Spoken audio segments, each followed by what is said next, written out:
शैली ने अपने घर वालों के खिलाफ जाकर विक्की से शादी की थी। विक्की और शैली की दोस्ती कॉलेज से हुई थी। दोनों के कॉलेज आसपास ही थे और अक्सर कॉलेज के सामने वाले पार्क में दोनों का मिलना जुलना हो जाता था और दोनों एक दूसरे को पसंद करने लगे। शैली होटल मैनेजमेंट का कोर्स कर रही थी और विक्की सॉफ्टवेयर इंजीनियरिंग का। दोनों की पढ़ाई पूरी हो चुकी थी और दोनों की जॉब लग गई थी।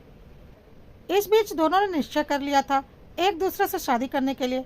विक्की के घर वालों को कोई खास ऐतराज नहीं था क्योंकि उसके घर वाले बहुत अमीर थे और किसी को किसी की ज़िंदगी से कोई मतलब नहीं रहता था। सब अपने मनमर्जी के मालिक थे।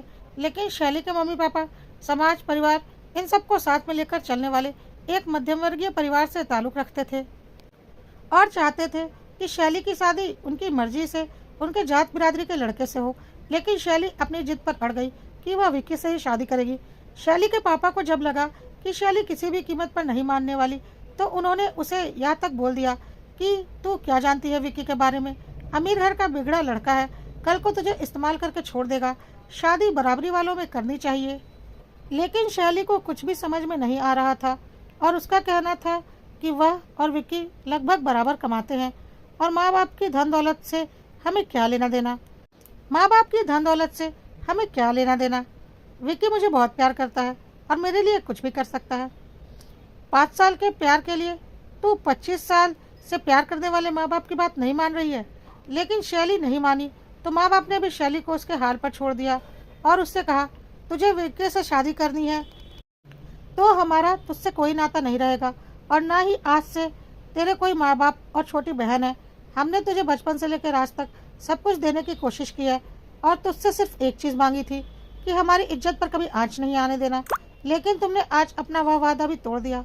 शैली ने बोला, मम्मी पापा, आप लोग किस जमाने में जी रहे हैं। मैं कोई विक्की के साथ भाग नहीं रही हूँ, मैं उसके साथ शादी कर रही हूँ। इससे आपकी इज्जत पर कोई दाग नहीं आएगा। विक्की बहुत अच्छा लड़का है और अपने पैरों पर खड़ा है, अच्छे घर परिवार से है। आप लोग फालतू में इतना बखेड़ा कर रहे हैं। खैर, ना शैली को मानना था और ना ही उसके माता पिता को मानना था, तो शैली ने अपनी मर्जी से विक्की के साथ शादी कर ली और शैली अपने माता पिता और छोटी बहन से सारे रिश्ते नाते तोड़ लिए। शैली को लगा था कि मम्मी पापा का गुस्सा कुछ दिनों के बाद ठंडा हो जाएगा, इसलिए वह भी अपनी शादीशुदा जिंदगी में खुश थी। इस तरह से शैली की शादी को करीब 2 साल बीत गए। शैली और विक्की बहुत खुश थे, लेकिन शैली के माँ बाप ने आज तक शैली को माफ़ नहीं किया था और ना ही उससे कोई संपर्क रखा था। लेकिन शैली विक्की के साथ बहुत खुश थी, बहुत प्यार करते थे दोनों एक दूसरे को और अपने निर्णय पर उसे कोई पछतावा नहीं था। सब कुछ बहुत अच्छा चल रहा था। शैली बस यही सोचती थी कि जिस दिन भी मम्मी पापा उसकी यह खुशनुमा जिंदगी देखेंगे उन्हें जरूर एहसास होगा कि मैंने कोई गलती नहीं की है। शैली अब एक बच्चा करना चाहती थी क्योंकि शादी को 2 साल हो चुके थे। विक्की ने बोला, हाँ, अगर तुम मेंटली बच्चे के लिए प्रिपेयर हो तो हम बच्चा कर सकते हैं। शैली ने बोला, हाँ, अब 2 साल हो गए, बच्चों के बारे में तो हमें सोचना चाहिए।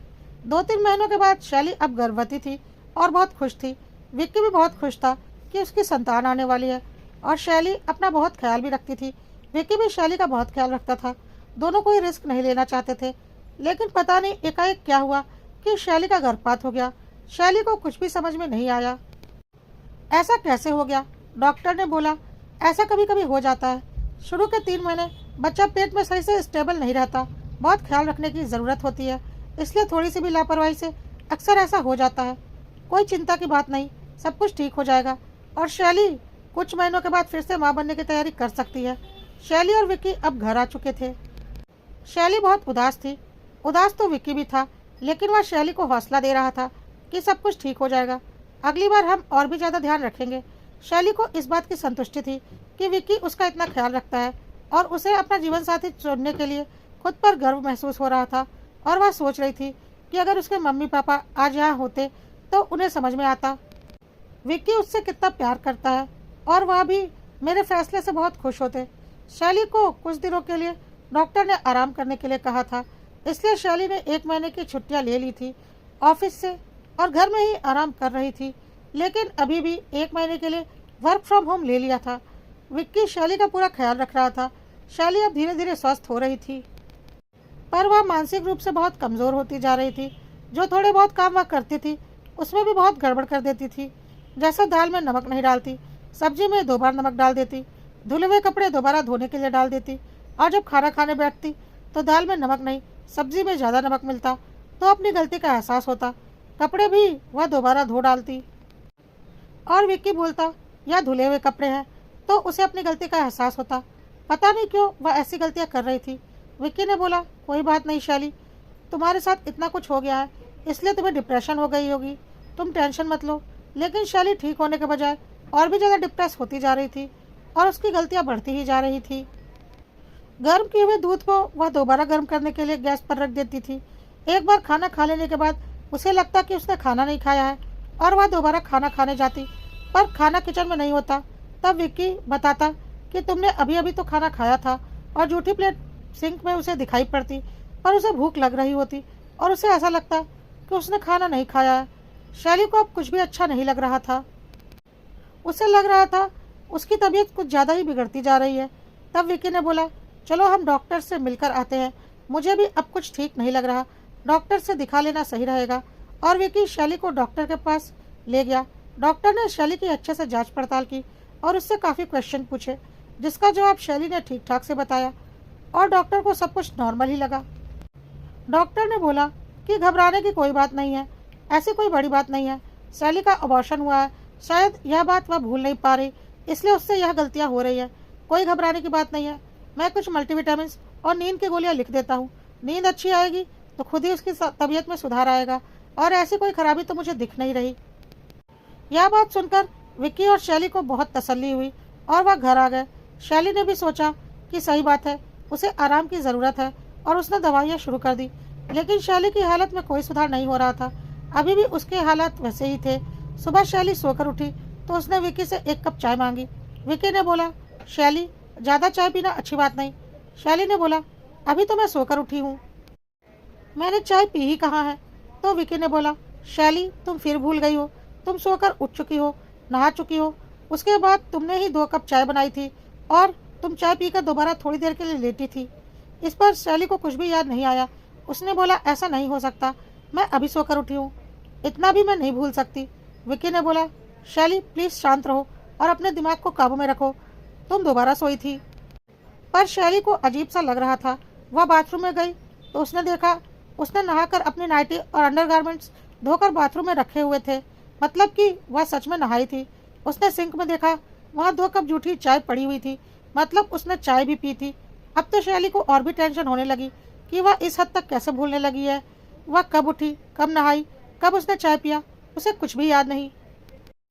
खैर, उसने सोचा अब तो वह दवाइयाँ ले रही है, धीरे धीरे सब कुछ ठीक हो जाएगा। लेकिन कुछ भी ठीक नहीं हो रहा था। एक दिन शैली ने दोपहर में विक्की से बोला, विक्की आज कुछ बाहर का खाने को मन कर रहा है, प्लीज़ पिज्ज़ा मंगवाते हैं। विक्की ने बोला, शैली तुम क्या बोल रही हो, अभी 1 घंटे पहले ही तो पिज्ज़ा मंगवा कर खाया है तुमने। शैली ने बोला, नहीं विक्की, ऐसा कैसे हो सकता है। विक्की ने बोला, शैली तुम फिर भूल गई हो, तुमने कुछ देर पहले ही पिज्ज़ा खाया है। और शैली ने बोला, अगर ऐसा होता तो मुझे इतने ज़ोर की भूख थोड़ी ना लग रही होती। विक्की ने बोला, क्योंकि तुम्हारा दिमाग यह मान रहा है कि तुमने कुछ भी नहीं खाया है। विक्की ने शैली को उसका फ़ोन उठाकर दिखा दिया। शैली के फ़ोन से ही पिज़्ज़ा ऑर्डर किया गया था, और फ़ोन तो शैली के पास ही था। विक्की ने बोला, देखो तुमने खुद ही अपना फेवरेट चीज़ पिज़्ज़ा ऑर्डर किया है। और फिर किचन में पिज़्ज़ा का पैकेट भी दिखाया। शैली को समझ में नहीं आ रहा था कि वह इस हद तक कैसे भूलती जा रही है। अब तो शैली को लग रहा था कहीं वह पागल तो नहीं हो रही। शैली बहुत टेंशन में आ चुकी थी। डॉक्टर सब कुछ नॉर्मल बता रही थी, लेकिन शैली को कुछ भी नॉर्मल नहीं लग रहा था। विक्की भी काफ़ी परेशान हो गया था कि आखिर शैली को क्या हो गया है। शैली ने बोला, एक काम करती हूँ, ऑफिस वापस ज्वाइन कर लेती हूँ, घर में रहते रहते दिमाग और ख़राब हो रहा है। विक्की ने बोला, हाँ यह ठीक रहेगा, तुम ऑफिस ज्वाइन कर लो, तुम्हारा मन लगा रहेगा और तुम फालतू की बातें नहीं सोचोगी। शैली ने अगले दिन से ऑफिस जाना शुरू कर दिया, लेकिन अब तो शैली ने और भी गड़बड़ करनी शुरू कर दी। वह ऑफिस की ज़रूरी फाइल्स और डॉक्यूमेंट्स अपने लैपटॉप से डिलीट कर देती थी, गलत प्रेजेंटेशन सबमिट कर देती थी, ऑफिस ग्रुप में काम की बातों की जगह कभी कभी जोक्स भेज दिया करती थी, जिसकी वजह से उसे अच्छी खासी डांट ऑफिस से पड़ रही थी। और शैली को समझ में नहीं आ रहा था कि वह यह सब कुछ कब और कैसे कर देती है। अब तो शैली की और भी मुसीबतें बढ़ गई थी। शैली का कोई दिन ऐसा नहीं जाता था कि ऑफिस में कोई गड़बड़ी ना करती, जिसकी वजह से उसे ऑफिस से भी अल्टीमेटम मिल चुका था। कि यह उसका लास्ट चांस है। अगर उसने खुद में सुधार नहीं लाया तो उसे नौकरी से निकाल दिया जाएगा, क्योंकि इससे ऑफिस का नुकसान हो रहा है। शैली बहुत ज़्यादा डिप्रेस होने लगी थी और फिर एक बार डॉक्टर के पास गई और उन्हें बताया कि वह ऑफिस के ग्रुप में कुछ भी गलत मैसेज सेंड कर देती है और काम के डॉक्यूमेंट्स डिलीट कर देती है और उसे कुछ भी याद नहीं रहता कि वह कब और क्यों ऐसा करती है। डॉक्टर ने बोला, या तो कोई गंभीर मानसिक बीमारी के लक्षण लग रहे हैं जो कि पकड़ में नहीं आ रहे, क्योंकि बात अब काफ़ी आगे बढ़ रही है। मुझे तो सब कुछ नॉर्मल लग रहा है। अब एक काम हो सकता है, आप किसी साइकेट्रिस्ट से मिलो, वही आपकी समस्या का समाधान कर सकते हैं। और डॉक्टर ने एक साइकेट्रिस्ट का एड्रेस शैली को दे दिया। शैली साइकेट्रिस्ट के नाम से बहुत डर गई कि सब कुछ ठीक ठाक था। अचानक यह सब कुछ क्या हो गया। विक्की भी बहुत परेशान हो गया और बोल रहा था, पता नहीं हमारे परिवार को किसकी नज़र लग गई। पहले हमने अपना बच्चा खोया और फिर उसके बाद से तुम्हारी ऐसी हालत होती जा रही है। हम दूसरे बच्चे के बारे में भी सोच नहीं सकते। पहले तुम्हारा ठीक होना ज़रूरी है। मुझे तो लग रहा था कुछ दिनों में तुम नॉर्मल हो जाओगी, पर तुम्हारी प्रॉब्लम तो बढ़ती ही जा रही है। शैली विक्की के गले लगकर रोने लगी और बोली, प्लीज़ विक्की, कुछ भी करो, मुझे ठीक कर दो। मैं पागल नहीं होना चाहती, मैं पागल खाने में नहीं रहना चाहती। पता नहीं साइकेट्रिस्ट क्या बोलेगा, यह सब कुछ क्या हो रहा है। विक्की ने बोला, शैली ऐसा कुछ भी नहीं होगा, मैं ऐसा कुछ होने ही नहीं दूंगा। डॉक्टर कुछ भी बोलेगा, तुम हमेशा मेरे साथ रहोगी। यह सब कुछ बोलकर विक्की ने शैली को दिलासा दिया। अगले दिन विक्की और शैली ने साइकेट्रिस्ट से अपॉइंटमेंट ली थी, लेकिन साइकेट्रिस्ट को किसी जरूरी काम से 1 महीने के लिए विदेश जाना पड़ा, इसलिए अब 1 महीने बाद ही साइकेट्रिस्ट से मिलना हो पाता। शैली बहुत ज़्यादा परेशान हो चुकी थी और ऑफिस से दोबारा छुट्टी ले चुकी थी, लेकिन वर्क फ्रॉम होम कर रही थी। लेकिन अभी भी शैली से वही सारी गलतियां तो हो ही रही थी और शैली को यकीन हो गया था कि जल्द ही उसकी जॉब भी चली जाएगी। शैली पूरी तरह से टूट गई थी। फिर उसे अपने मम्मी पापा की याद आई, और जब बच्चे बहुत ज़्यादा मुसीबत में होते हैं तो माँ बाप ही उन्हें अपना सबसे बड़ा सहारा लगते हैं। शैली ने डरते डरते अपनी मम्मी को फ़ोन लगाया। उधर से शैली की मम्मी ने फ़ोन उठाया। शैली मम्मी की आवाज़ सुनकर रोने लगी। शैली की आवाज़ उसकी मम्मी ने पहचान ली और बोली, क्या हो गया बेटा, तू रो क्यों रही है। शैली ने बोला, मम्मी मेरी तबीयत बहुत ख़राब है, मैं पागल हो रही हूँ, मैं धीरे धीरे पूरी तरह से पागल हो जाऊँगी। पता नहीं मुझे क्या हो गया है, कुछ समझ में नहीं आ रहा। और शैली ने पूरी बात अपनी मम्मी को बता दी। माँ बाप कितना भी नाराज़ हो, बच्चों के दुख के आगे पिघल ही जाते हैं। शैली की माँ ने बोला, क्या विक्की तुम्हारा ठीक से ख्याल नहीं रखता। शैली ने बोला, मम्मी विक्की ही तो है जिसकी वजह से मैं आज तक जिंदा हूँ। बहुत प्यार करता है मुझसे, नहीं तो मैं कब का मर जाती। लेकिन मम्मी अब मुझे बहुत अकेला लग रहा है, मैं कुछ दिनों के लिए आपके पास आना चाहती हूँ।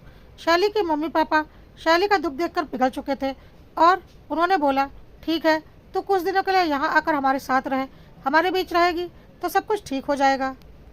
शायद हमने तुझसे सारे रिश्ते नाते तोड़ दिए और ऊपर से तूने अपना बच्चा भी खो दिया, इसलिए तुझे ऐसा सदमा लग गया होगा जिसकी वजह से तू डिप्रेस हो रही है। यहाँ आ जाओ, सब कुछ ठीक हो जाएगा, हम सब मिलकर फिर से एक साथ रहेंगे। और शैली विक्की के साथ अपने मायके चली गई। विक्की से मिलकर शैली के मम्मी पापा को अपनी गलती का एहसास हो रहा था, क्योंकि विक्की हर तरह से शैली के लायक था और उन्हें लग रहा था विक्की से शादी करके शैली ने कोई गलती नहीं की है। विक्की शैली को छोड़कर अगले ही दिन वापस आ गया और बोला 1 महीने बाद आकर वह शैली को ले जाएगा।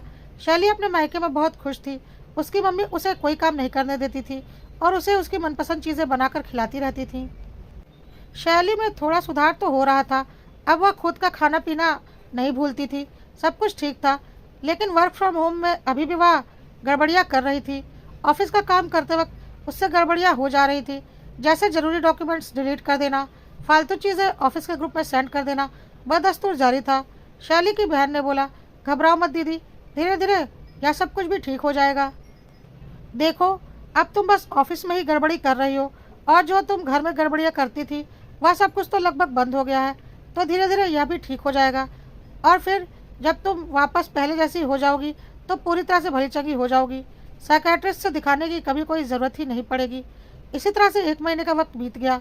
शैली को अब वापस जाना था, लेकिन उसका मन नहीं कर रहा था और उसे लग रहा था कि जो थोड़ा बहुत सुधार उसमें हुआ है वह अपने से संबंधित चीज़ें नहीं भूलती, जैसे खाना खाकर भूल जाना या नहाकर भूल जाना। लेकिन अभी भी ऑफिस के कामों में बहुत गड़बड़ियाँ कर रही है, लेकिन जाना भी ज़रूरी था। शैली बहुत परेशान थी। शैली की माँ ने बोला, एक काम कर बेटा, रिमी को अपने साथ ले जा, उसकी छुट्टियां चल रही हैं, कुछ दिनों तेरे साथ रह लेगी, तेरा मन बहल जाएगा। शैली को यह बात ठीक लगी। रिमी भी सॉफ्टवेयर इंजीनियरिंग कर रही थी और अभी उसके कॉलेज की छुट्टियां चल रही थी। शैली अपने साथ रिमी को लेकर अपने घर आ गई थी। एक दो दिन तो सब कुछ ठीक रहा, उसके बाद धीरे धीरे फिर से शैली अपनी पुरानी हरकतें करने लगी, जो कि मायके में लगभग बंद हो चुकी थी। अब वह फिर से चाय पीकर भूल जाती या ब्रश करके भूल जाती कि उसने ब्रश कर लिया है और दोबारा ब्रश करने लगती। शैली ने परेशान होकर रिमी और विकी से बोला, देखो फिर से वही सारी परेशानियां वापस आ गई। मुझे तो लगता है मैं पागल ही हो जाऊंगी, पता नहीं मेरे नसीब में क्या लिखा है। विकी ने बोला, अब हमारे पास कोई चारा नहीं है, चलो हम डॉक्टर से दिखाई लेते हैं, साइकेट्रिस्ट भी आ चुके हैं, मैं अपॉइंटमेंट ले लेता हूँ। तब तक शैली के ऑफिस से फ़ोन आया और उससे बोला गया कि आपको 1 महीने की नोटिस दी जाती है, आप कहीं और अपने जॉब का इंतजाम कर लीजिए, क्योंकि आप लगातार गलतियों पर गलतियां किए जा रही हैं। अब तो शैली को और भी अधिक टेंशन हो गई। शैली ने अपने ऑफिस का मेल चेक किया तो उसने बहुत ज़रूरी मेल सेंड ही नहीं किए थे और फालतू के मेल सेंड कर दिए थे। ऑफिस के ग्रुप में भी उसने फालतू के जोक्स सेंड किए थे और ज़रूरी प्रेजेंटेशन डिलीट कर दी थी।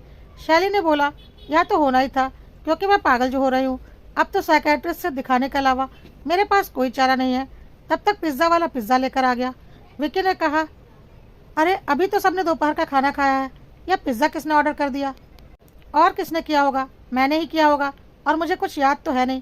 कहकर शैली ने अपना फ़ोन चेक किया तो सच में पिज़्ज़ा शैली ने ही ऑर्डर किया था। रिमी ने बोला, लेकिन दीदी ऐसा कैसे हो सकता है? आप और मैं काफ़ी देर से एक साथ बैठे हैं और पिज़्ज़ा 15 मिनट पहले ही ऑर्डर किया गया है, आपने कब ऑर्डर कर दिया? मैंने तो देखा भी नहीं। शैली ने बोला, रिमी यही तो बात है, मैं कब क्या करती हूँ, कैसे करती हूँ, कुछ भी पता नहीं चलता, बस कर देती हूँ। कहकर शैली हंसने लगी और हंसते हंसते उसकी आंखों से आंसू भी आ रहे थे। विकी से यह सब कुछ देखा नहीं गया और उसने शैली को गले लगा लिया और बोला, चिंता मत करो, मैं सब कुछ ठीक कर दूंगा, मैं तुम्हें कुछ नहीं होने दूंगा। और विकी शैली को लेकर साइकेट्रिस्ट के पास चला गया। रिमी घर पर अकेली थी। शैली और विकी को आने में 4-5 घंटे का वक्त लगता, क्योंकि साइकेट्रिस्ट का क्लिनिक काफ़ी दूर था और उसके पास टाइम भी बहुत लगता था, क्योंकि पेशेंट बहुत थे। इसलिए शैली ने पहले ही रिमी से बोल दिया था कि आराम से रहना, हम लोग कम से कम 5 से 6 घंटे के बाद ही आएंगे। रिमी ने बोला, बिल्कुल, आप लोग चिंता मत करो। शैली की रिमी को भी बहुत टेंशन हो गई थी। कुछ घंटों के बाद शैली और विकी साइकेट्रिस्ट से मिलकर आ चुके थे और साइकेट्रिस्ट ने कुछ हल्की फुल्की दवाइयाँ देकर 1 हफ्ते बाद मिलने के लिए कहा था। शैली बहुत टेंशन में थी। रिमी ने शैली को आराम करने के लिए कहा। शैली सो गई। रिमी भी अपने कमरे में चली गई और पढ़ाई करने लगी। रात हो चुकी थी, अब सबको भूख लग रही थी और रिमी बाहर आई और बोला कि मैंने रात का खाना बना दिया था, चलिए सब लोग खा लेते हैं। तो विकी ने बोला, लेकिन शैली ने तो खाना खा लिया है। शैली ने बोला, नहीं विकी, मैंने कब खाना खाया है, मैं तो अभी सोकर उठी हूँ। विकी ने बोला, अभी 10 मिनट पहले तो तुमने खाना खाकर प्लेट सिंक में रखी है, तुमने बोला बहुत ज़ोर की भूख लगी है। शैली ने बोला, नहीं ऐसा कैसे हो सकता है, मैं तो सो रही थी। विकी ने बोला, तुम फिर भूल गई, तुम खाना खाने के बाद दोबारा सो गई थी। लेकिन शैली को बहुत ज़ोर की भूख लग रही थी। तब तक मशीन का अलार्म बजने लगा। शैली ने बोला, इस वक्त कपड़े क्यों धो रहे हो? विकी ने बोला, खाना खाने के बाद तुमने ही कपड़े धोने के लिए डाले थे, यह बात भी तुम भूल गई। शैली ने बोला, रात में कपड़े मैं तो कभी नहीं धोती। विकी ने बोला, अब तुम्हें कुछ याद कहाँ रहता है, कोई बात नहीं, सब कुछ धीरे धीरे ठीक हो जाएगा। तब तक डोरबेल बजी और ग्रॉसरी का सामान आया हुआ था, वह भी बहुत ज़्यादा। शैली ने बोला, या क्यों इतना ज़्यादा सामान ऑर्डर किया है? तो विकी ने बोला, मैंने ऑर्डर नहीं किया, मैं तो कभी भी ग्रॉसरी ऑर्डर नहीं करता, तुम ही करती हो। शैली ने अपना फ़ोन चेक किया तो ऑर्डर तो हो रखा था। अब तो शैली रोने लगी और बोली, मैं तो सच में पूरी तरह से पागल हो चुकी हूँ, अब मैं कभी भी ठीक नहीं हो पाऊंगी, अब तो मुझे पागल खाने में ही जाकर रहना पड़ेगा। और पता नहीं क्या क्या बोलकर रोने लगी। विकी उसे संतावना देने लगा कि सब कुछ ठीक हो जाएगा, लेकिन रिमी चुपचाप खड़ी थी। विकी ने बोला, रिमी अपनी दीदी को समझाओ, देखो यह कितना रो रही है। रिमी ने बोला, बिल्कुल समझाऊंगी, और आज दीदी को समझ में भी आ जाएगा, बस थोड़ी देर रुकिए, आज मैं दीदी को अच्छे से समझा ही दूंगी। दीदी आप टेंशन मत लो, आज मैं आपकी सारी समस्या हल ही कर दूंगी, बस आप थोड़ा इंतज़ार करो। थोड़ी देर के बाद शैली के मम्मी पापा बाहर खड़े थे। मम्मी पापा को देखकर शैली हैरान हो गई, अरे मम्मी पापा आप लोग यहाँ? और विकी के मम्मी पापा भी तब तक आ चुके थे। अब विकी को लगा उसके मम्मी पापा कैसे आ गए। दोनों के मम्मी पापा ने रिमी से पूछा, हमें अचानक यहाँ कॉल करके क्यों बुलाया? रिमी ने बोला, बहुत ज़रूरी बात है, इसलिए आप लोगों को बुलाना ज़रूरी था। क्योंकि कुछ भी हो, मैं घर में सबसे छोटी हूँ और यहाँ बड़ों का रहना ज़रूरी है। पर हाँ, आज मैं जो बोलने जा रही हूँ सुनकर सबको झटका ज़रूर लगेगा, पर हाँ, उस झटके के बाद बहुत कुछ ठीक हो जाएगा। सब हैरान हो गए कि यह रिमी क्या बोल रही है। रिमी ने टीवी ऑन किया और अपना फ़ोन टीवी से कनेक्ट कर दिया। टीवी में हर कमरे की फुटेज आ रही थी, जिसे देखकर विकी हैरान हो रहा था। किचन से लेकर बेडरूम, हॉल, यहाँ तक कि वॉशरूम के बाहर तक की फुटेज थी। विकी ने अपने घर में चारों ओर नजर दौड़ाई। हर कोने में सीसीटीवी कैमरे लगे हुए थे। रिमी ने विकी से बोला, हैरान होने की ज़रूरत नहीं है, जब आप लोग साइकेट्रिस्ट के पास गए थे ना, तभी मैंने पूरे घर में सीसीटीवी कैमरे इंस्टॉल करवाए थे, क्योंकि मुझे आपके ऊपर काफ़ी पहले ही शक हो गया था। शक हो गया था? कैसा शक? रिमी, यह तो क्या बोल रही है? शैली ने बोला।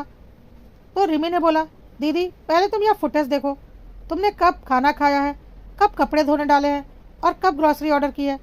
सब लोग फुटेज ध्यान से देखने लगे। शैली चुपचाप अपने बेडरूम में सोई हुई थी। विकी ने खाना निकाला, शैली के पास रूम में गया, वहाँ बैठकर आराम से खाना खाया। फिर प्लेट ले जाकर सिंक में रखी, फिर कपड़े धोने के लिए वॉशिंग मशीन में डाला और फिर ग्रॉसरी ऑर्डर की। सब कुछ विकी ने किया। और फिर शैली उठकर जब खाना मांग रही थी तो विकी ने उससे बोला, तुम खाकर सो गई थी और कपड़े भी मशीन में डाले थे, साथ ही ग्रॉसरी भी ऑर्डर की थी, जबकि शैली ने कुछ भी नहीं किया था। सब कुछ विकी ने किया था और शैली को बेवकूफ़ बना रहा था। अब सबको समझते देर नहीं लगी कि इतने दिनों से शैली के साथ जो कुछ भी हो रहा था वह सब विकी का किया धरा था, और वह शैली को अपनी मीठी बातों में फंसाकर उसे वही दिखा रहा था जो वह उसे दिखाना चाहता था, और शैली खुद को पागल समझ रही थी। रिमी ने आगे बोला, शक तो मुझे काफ़ी पहले ही हो गया था, जब शैली दीदी हमारे पास रहने आई थी। उस वक्त शैली दीदी ना खाना खाकर भूलती थी, ना ही नहाकर भूलती थी, ना ही ब्रश करके भूलती थी। सब कुछ ठीक था क्योंकि विकी जीजू वहाँ नहीं थे। हाँ, उस वक्त सिर्फ गड़बड़ी होती थी तो दीदी के ऑफिस के कामों में। वह ऑफिस के ग्रुप में गलत चीज़ें सेंड कर देती थी और गड़बड़ियाँ करती थी। उसी वक्त मुझे शक हो गया था कि यह सब कुछ दीदी नहीं कर रही है। मैं भी एक सॉफ्टवेयर इंजीनियर हूँ, विक्की जीजू की तरह, और मुझे उसी वक्त समझ में आ गया था कि दीदी का लैपटॉप और मोबाइल दोनों जीजू ने हैक करके रखा हुआ है, और वह वहाँ से उनके लैपटॉप और मोबाइल को कंट्रोल करते हैं और उनके लैपटॉप और मोबाइल से सारे कांड करते रहते हैं। और दीदी को ऐसा लगता है कि वह यह सब कुछ कर रही हैं और भूल जा रही है, जबकि दीदी ने कुछ भी नहीं किया होता। यह सब कुछ विक्की जीजू का काम था। कहकर रिमी ने विक्की का वह लैपटॉप और मोबाइल निकाल कर सामने रख दिया, जिसमें उसने शैली का फ़ोन और लैपटॉप एक्सेस लेकर रखा हुआ था, और वह पूरी तरह से शैली के लैपटॉप और फ़ोन के क्लोन थे, जिन्हें विक्की आसानी से हैंडल कर सकता था। और शैली सोचती थी कि सब कुछ उसने किया है। देख लो दीदी, तुम्हारे पति ने ही तुम्हें पागल साबित करने की कोशिश की है। तुम्हें कुछ भी नहीं हुआ है, तुम भली चंगी हो, तुम कुछ भी नहीं करती हो, पर तुम्हें ऐसा दिखाया जाता है। और तुम जीजू से बहुत प्यार करती हो, उन पर अंधा विश्वास करती हो, जिसका यह सिला दिया है उन्होंने। यह सब कुछ देखकर शैली हैरान थी, और शैली के पापा गुस्से में आग बबूला हो रहे थे। उन्होंने एक जोरदार थप्पड़ विक्की को लगाया और बोला, क्या सोच रखा था तूने? हमारी बेटी अकेली है, हमने उसे त्याग दिया है, तो तू उसके साथ जो दिल में आएगा करेगा? अरे माँ बाप बच्चों से गुस्सा हो सकते हैं, पर अपने दिल से कभी भी त्याग नहीं सकते। आज शैली को समझ में नहीं आ रहा था कि विक्की ऐसा क्यों कर रहा है। विक्की के मम्मी पापा भी हैरान थे, क्योंकि उसने अपनी मर्जी से शैली से शादी की थी। शैली ने विक्की का कॉलर पकड़कर रोते हुए पूछा, विक्की आखिर तुमने मेरे साथ ऐसा क्यों किया? मैं तुमसे कितना प्यार करती थी, तुम भी मुझसे इतना प्यार करते थे, फिर तुमने मेरे साथ ऐसा क्यों किया? विक्की ने बोला, शैली मैं तुमसे बोर हो गया था, मैं तुमसे छुटकारा पाना चाहता था, लेकिन मुझे पता था तुम मुझे इतनी आसानी से छोड़ोगी नहीं। ऊपर से अब तुम्हें बच्चे की जिद हो गई थी, और मुझे लगा बच्चा पैदा हो जाएगा तो तुमसे छुटकारा पाना और भी ज़्यादा मुश्किल हो जाएगा, और मैं एक लड़की के साथ जीवन भर नहीं रह सकता। मैं ऐसा ही हूँ। तुमसे पहले भी मेरे कई अफेयर्स रहे हैं, लेकिन तुमने तो मुझसे शादी ही कर ली, और फिर मैं कहीं किसी और लड़की को फंसा नहीं पाया। लेकिन 2 साल होते होते मैं तुमसे बोर हो गया, और अब तुम्हें बच्चा चाहिए था, इसलिए मुझे यह सब कुछ करना पड़ा। सबसे पहले तुम्हारे बच्चे को ख़त्म करने के लिए मैंने तुम्हें दूध में अबॉर्शन की गोली मिला कर दी, ताकि बच्चा खत्म हो जाए। सुनकर शैली को यकीन नहीं हुआ कि कोई पिता अपने ही बच्चे की जान ले सकता है, और उसने भी एक जोरदार तमाचा विक्की के गाल पर लगाया। विक्की ने बोला, उसके बाद मैंने सोच लिया कि तुम्हें पागल साबित कर दूंगा, और पागल औरत से तो आसानी से तलाक मिल सकता है, और तुम तो फिर खुद ही मुझे छोड़ दोगी, क्योंकि तुम मेरी ज़िंदगी कभी बर्बाद नहीं करना चाहोगी। इतना प्यार जो करती हो मुझसे। इसलिए मैंने तुम्हारा लैपटॉप और मोबाइल हैक कर लिया और खुद ही तुम्हारे लैपटॉप और मोबाइल से सारे कांड करने लगा। और तुम्हें लगता था कि वह सब कुछ तुम कर रही हो, और घर में जानबूझकर मैं तुमसे झूठ बोलता था कि तुमने खाना खा लिया है या चाय पी ली है, जबकि ऐसा कुछ नहीं होता था। लेकिन मैं तुम्हें जैसा दिखाता था तुम वैसा ही देखती थी। आखिर अंधा विश्वास जो करती थी मुझ पर। यह सब कुछ सुनकर शैली बुरी तरह से टूट गई और बोली, विकी, आज तुमने मेरा प्यार पर से विश्वास उठा दिया।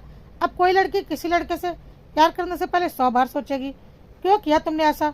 और अपने मम्मी पापा से बोलने लगी, मम्मी पापा आप लोग ठीक बोलते हैं, माँ बाप से ज़्यादा भला कभी कोई अपने बच्चों के लिए नहीं सोच सकता। मुझे आपकी मर्जी के खिलाफ शादी नहीं करनी चाहिए थी। देखिए, मेरा एक गलत फैसला आज मुझे कहाँ ले आया। शैली के पास अब कोई शब्द नहीं थे बोलने के लिए और वह लगातार रोए जा रही थी। तब तक शैली के पापा ने पुलिस को फ़ोन कर दिया था और पुलिस आ चुकी थी विकी को ले जाने के लिए। पर्याप्त सबूत मिल चुके थे विकी को जेल तक पहुंचाने के लिए। विकी के मम्मी पापा चुपचाप खड़े थे, क्योंकि उन्हें भी यकीन नहीं हो रहा था कि उनका बेटा इस हद तक घटिया हरकत कर सकता है। और शैली की मम्मी शैली को समझा रही थी, कोई बात नहीं बेटा, जो हो गया वह हो गया, अब तू घर चल और नए सिरे से अपनी ज़िंदगी शुरू करना।